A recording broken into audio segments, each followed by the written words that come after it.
যে তারা এমন মেয়ে তৈরি করেছে যার জন্য বাড়ির সকলের নাক কাটা যায়।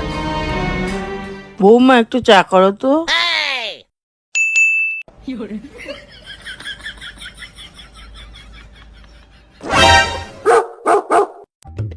বলছি 3 কাপের বেশি জল নিও না, 1 কাপ দুধ দিও কিন্তু, আর 1 চামচ চা পাতা, বেশি লিকার যেন না হয়।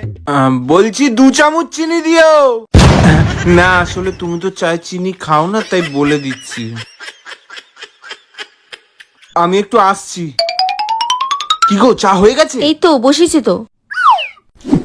প্রেসার কুকারে? হ্যাঁ, আমি যেটা পেয়েছি সেটাতেই বসিয়েছি।